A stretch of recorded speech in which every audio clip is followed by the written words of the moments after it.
Acá continuamos con la programación. En este caso me incorporo yo y Ava, que vamos a estar charlando un poquito con Lore Guerrero, que es nutricionista de la ciudad de Esquel, que nos va a estar comentando un poco sobre la enfermedad celíaca. El martes pasado, 5 de mayo, fue el Día Internacional sobre la concientización de la enfermedad celíaca y queríamos generar justamente un espacio donde podamos concientizar un poquito acerca de la enfermedad, sobre las reglamentaciones que existen a nivel nacional y provincial.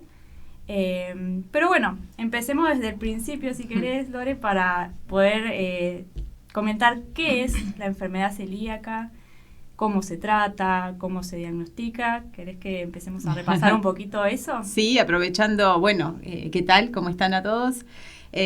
Aprovechando esto, que el 5 de mayo es un día que nos invita a reflexionar, traer sobre la mesa lo que implica ser celíaco y lo que implica vivir con esta condición, básicamente. Uh-huh. Así que, en realidad está catalogada como una enfermedad autoinmune que se diagnostica en principio.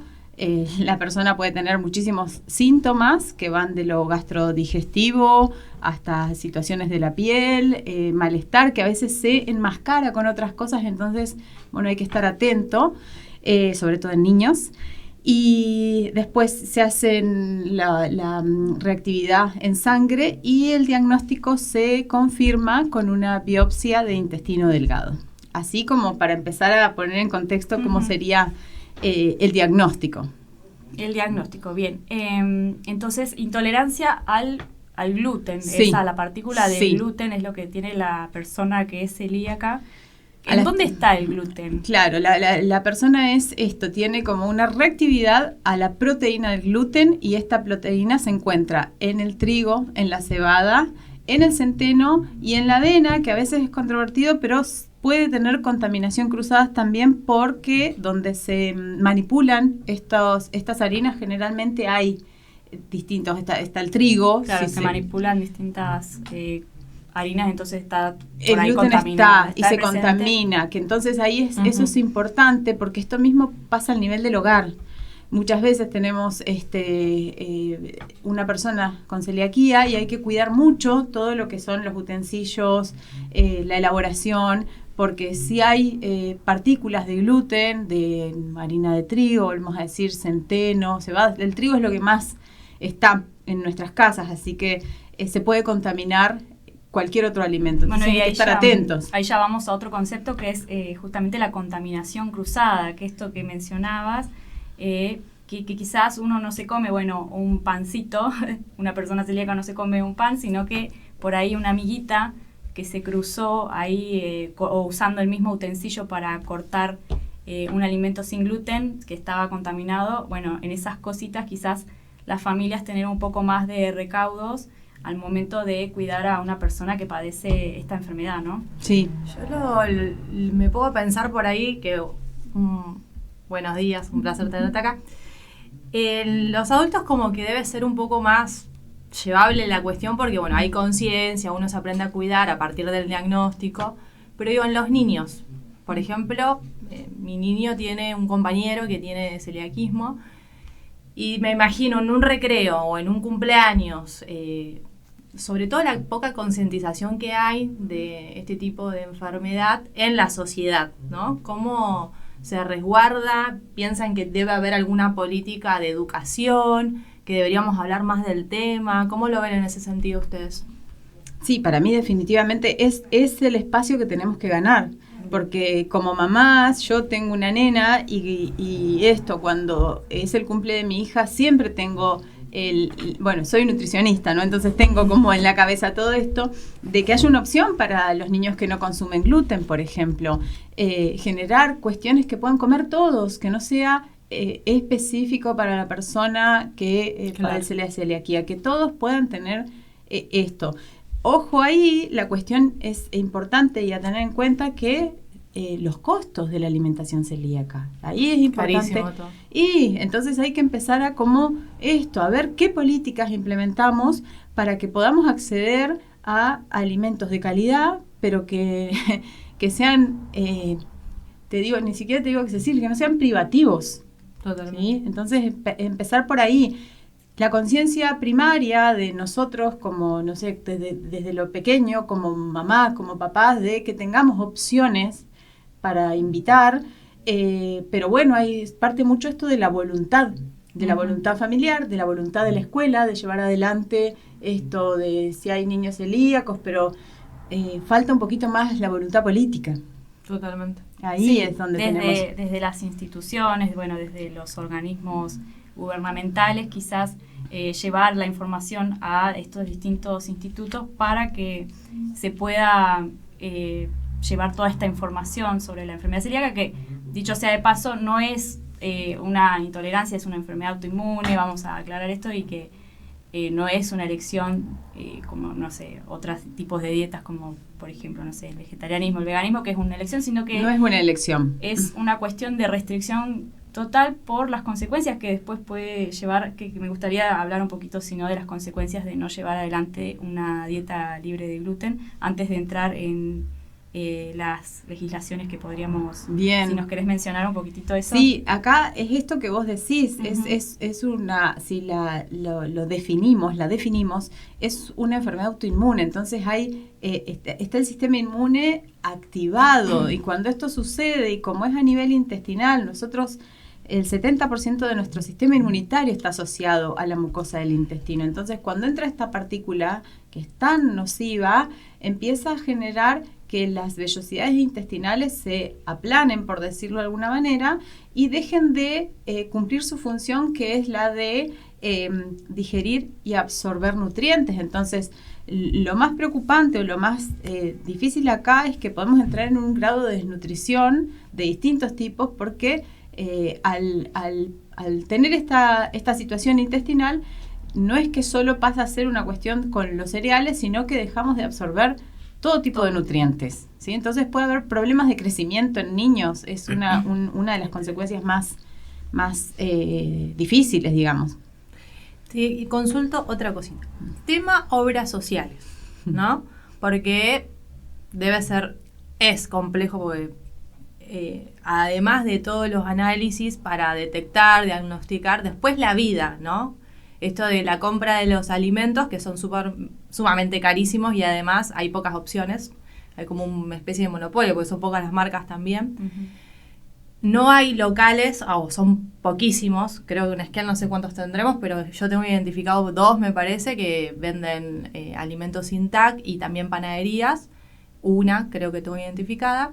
Entonces, y además las cuestiones de piel. Yo tengo a mi hijo, por ejemplo, que si bien no es celíaco, tiene dermatitis, y las obras sociales no te cubren ni una crema porque supuestamente es una cuestión de estética, cuando no lo es una enfermedad, porque él la tiene hace varios años. Entonces digo, ¿cómo repercute una vez que a vos te diagnostican la vida, que se encarece un montón para todos esos cuidados? Y además también, si vos venías utilizando una tabla, una olla, y de repente te sale positivo el estudio, bueno, es también recambiar todo, una cuestión de la cocina y de un montón de cosas que encarece, y que, a mi entender, ustedes me sabrán decir, no hay como un resguardo ante esa situación de la persona que se entera de ese diagnóstico.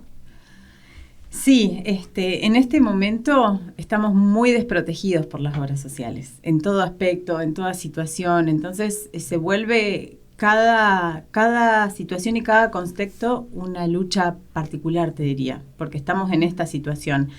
Vos con un estudio de sangre ya podés ver los anticuerpos y ya se podría diagnosticar a la persona, ya sabemos que es celíaca, pero después, para poder acceder a los beneficios que las obras sociales deberían favorecer por ley nacional, claro, hay que hacer una biopsia. Esa biopsia te la tiene que autorizar la obra social. Entonces es como ahí estamos en un círculo que te tiene que aprobar la obra social, un estudio, para después poder acceder a los beneficios a nivel nacional, que después hay que bajarlos a nivel local.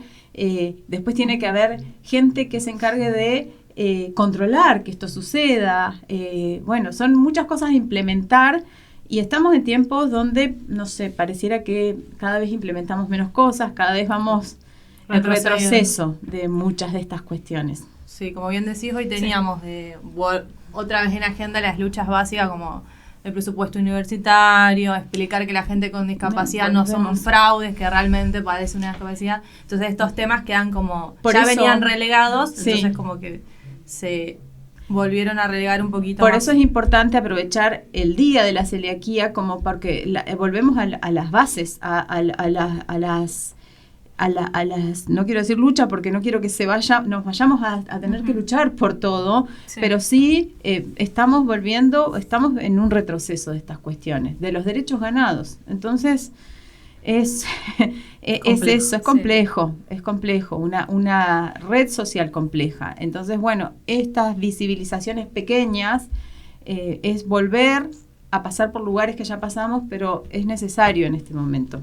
Totalmente. Nosotros, justamente en ese sentido, con el concejal Martín Escalona, habíamos presentado un proyecto que lo que trataba era de justamente las leyes que existen, nacionales y provinciales, poder adherirlas al municipio de Esquel, que por ahora no hay ninguna reglamentación específica al respecto en materia de celiaquía. Eso se presentó en el 2024. Y en el 2025 presentamos una nota, justamente con una juntada de firmas. Ahí después me gustaría leer algunas de las cositas que nos dejaron las personas, algunos comentarios que nos dejaron las personas sobre la importancia de que esta ordenanza se cumpla, porque en lo que mencionamos en ese momento, en esa nota, fue que de acuerdo, esto porque todavía no habían estudios acá en Esquel, entonces nos agarramos un poco de estadísticas nacionales, que de acuerdo a la Defensoría del Pueblo de la provincia de Córdoba, una persona con celiaquía gastó en enero de 2025 un 30% más para realizar su canasta básica alimentaria. Y en julio de 2025 esa diferencia equivalía a 50.000 pesos para una sola integrante con celiaquía.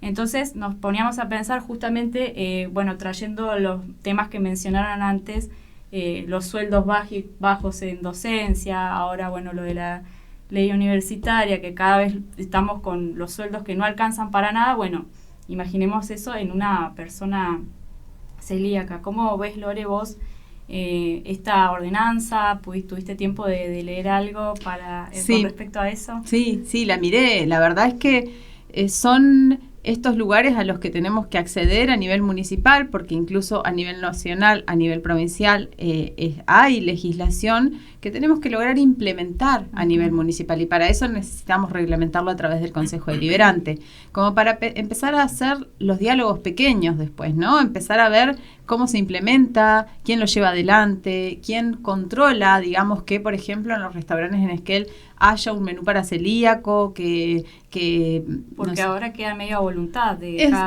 es mucho a voluntad. Yo creo que viejas batallas, como por ejemplo la que hacía el Consejo de Discapacidad en su momento, que tuvimos la Dirección Provincial de Discapacidad en un momento acá en Esquel, hubo muchos avances en un momento, entonces, donde esto llegó a buenos puertos, pero bueno, quedaba seguir avanzando, y es lo que nos toca ahora, lograr bajar toda esta información a nivel municipal como para poder tener reglamentación local y poder también a partir de eso reclamar todo esto y saber un poquito más, ¿no? De las capacitaciones que deberíamos tener, de los alimentos en restaurante, o hacer también tener un grupo de profesionales que pueda acompañar estas inquietudes, estas iniciativas. Totalmente. Así que bueno, creo que estamos en ese punto. Y fomentar también un poco la producción de alimentos, que justamente decía Ava que hay muy poquitos las personas que realizan estos emprendimientos. Quizás si hubiera una ordenanza que garantice algún fondo especial para que esas pequeñas productoras puedan empezar a expandirse, o que hayan más, para poder llevar justamente la producción a los distintos restaurantes, a los distintos hoteles, bares, escuelas, pero bueno, y desarrollar obviamente un poco más de acciones de concientización. Si les parece, voy a leer un par de respuestas. Ahí Faca quería agregarnos algo. No, les quería decir, tengo un mensajito acá en el chat. Bueno. Dice Carolina, buen día. ¿Cómo empieza esta enfermedad? ¿Dónde se genera? Porque hay personas que se enteran de que son celíacas cuando ya son adultas. ¿Puede aparecer en cualquier momento entonces? Sí, la verdad es que sí. Tiene bases genéticas, pero se puede despertar en cualquier momento de la vida. Entonces eso puede ser asintomática mucho tiempo y la podemos padecer y no lo vemos en los síntomas típicos. Sí. Entonces sí, la verdad es que esto, nosotros tenemos una cuestión genética que por cuestiones relacionadas al entorno, a lo que se llama hoy epigenética, puede desarrollarse en cualquier momento de la vida. Así que es como una cuestión latente que puede expresarse o no. Entonces, bueno, eso, a veces la gente se entera y pasa mucho ahora porque el estilo de vida, la forma de alimentación nos llevan a que estas situaciones se expresen en la vida adulta. Sí. Iba a consultar, ¿hay algún tipo de organización actualmente? Son varias las personas que, con estos antecedentes que nos comentabas, de algunos avances, que muchas veces se avanza, pero lo más difícil creo que es la sostenibilidad, o sea, tratar de que siga transcurriendo en el tiempo. Hoy actualmente se están organizando, hay un grupo que componen también de profesionales que están buscando que este interés público se replique, o sea, desde la necesidad, hacerlo real a partir de una política pública. ¿Cómo lo vienen trabajando o pensando? Sí, organizaciones siempre hay muchas organizaciones, hubo hace mucho tiempo organizaciones sobre todo de padres y familiares, entonces parte de esta necesidad, lo que pasa es que también el sostenimiento, como vos decís, y el acompañamiento al grupo humano. Claro. O sea, los grupos, ya por ser un grupo, tiene su propia complejidad. Entonces ahí es donde sería importante que el Estado acompañe. Totalmente, que sea eje rector de organizar esa necesidad colectiva. Sí, porque aparece esto también, las individualidades, la dinámica grupal. Entonces, hay organizaciones generalmente con iniciativas familiares y que han hecho esfuerzos enormes y que han hecho capacitaciones, pero todo es muy a pulmón. Entonces que exista una reglamentación da un marco legal para que incluso se pueda acceder a un acompañamiento un poco mayor. Y concreto. Totalmente. ¿Qué nos ibas a sumar a vos? Yo quería sumar un poco en este programa municipal de celiaquía que queremos presentar, que se lleve adelante. El año pasado hicimos correr un formulario en donde varias personas de Esquel nos dieron su apoyo. Ay, mira, un montón. Habían 276 respuestas, un 17% personas celíacas y un 67% con familiares, amigos o conocidos con celiaquía. Uh-huh. Y bueno, nos daban varias y extensas respuestas, 117 respuestas en apoyo al proyecto. Mira, me parece una iniciativa importantísima. Soy psicóloga, tengo pacientes y conocidos con celiaquía. Genera mucha angustia sentirse limitado en el acceso a algo tan básico como el alimento. En algunos casos por falta de recursos económicos o de información. En otros por falta de tiempo para realizar los alimentos adecuados o dificultad para conseguir los insumos requeridos. Son muchas las personas con celiaquía que se sienten aisladas y excluidas en ámbitos laborales, educativos o recreativos. Mucho que pensar y mucho que trabajar en la inclusión de personas con alguna condición en particular en cuanto a su alimentación. Esto pensando, en que la alimentación forma parte de nuestros círculos sociales un montón. Y ¿cómo hacemos para incluir a una persona celíaca? Eso estaría bueno, porque yo como persona celíaca lo padezco muchas veces. Llevamos las facturas a un lugar y vos te quedás ahí mirando. Yo no me quiero imaginar eso en un niño que por ahí le puede producir muchísima angustia, poder no tener nada para comer en ese momento, en un cumpleañito. Pasa a ser como una discriminación también, sí. ¿No? Porque si lo pensamos así es como decís, Por eso es importante la mirada inclusiva, en todos los aspectos. Digo, yo vuelvo a decir, soy nutricionista, entonces a mí esta parte es algo que me sale, pero cuando es el cumpleaños de mi hija, la idea es que haya opciones. Porque si no, es eso, hay una alimentación que empieza a ser mala en todos los aspectos, entonces no estoy pensando ni en la alimentación de los propios, imagínate en la de los ajenos, o sea, Sí. de poder pensar, es ahí donde tenemos que hacer conciencia, en qué tipo de alimentación estamos teniendo en general, Sí. y ahí poder mirar al otro, ¿no? Como mirarnos, ver qué le pasa al otro. Pero bueno, esto sigue siendo una iniciativa personal, entonces todas estas políticas que acompañan hacen que esto sea más visible, que se trate, que se acompañe y básicamente creo que estamos en un momento de dar ese paso. Bien. Bueno, te agradecemos un Bueno, montón, gracias, Lorena, Lore. por estar acá. Desde Órbita, todos entendemos que la inclusión social es la base de la construcción de nuestra sociedad, así que ahí estaremos ayudándote y a visibilizar el mensaje. Y bueno, acá Aye, desde su aporte también con el compromiso con el Consejo Deliberante, todo lo que se pueda traccionar. Creo que Facu quiere decir algo. No, Vos estás en pantalla, por eso. No, simplemente para también sumarme a despedir a Lore, bueno, bien. y agradecerle también que haya venido, muy interesante la charla. Y no, por ahí si podías hacernos un cierre, por ahí, explicando de manera resumida qué es esta enfermedad y cómo pueden llevarla, tratarla las personas que la tienen. Esto para las redes sociales, en realidad te estamos haciendo este pedido. Bueno, en realidad el tratamiento es muy sencillo acá, porque a pesar de que es una enfermedad, sacando el gluten, la persona tiene una vida completamente normal, entonces el alimento pasa a ser una medicina. Quitar los alimentos que aportan gluten, trigo, avena, cebada, centeno, estamos ya proporcionándole a la persona una vida normal.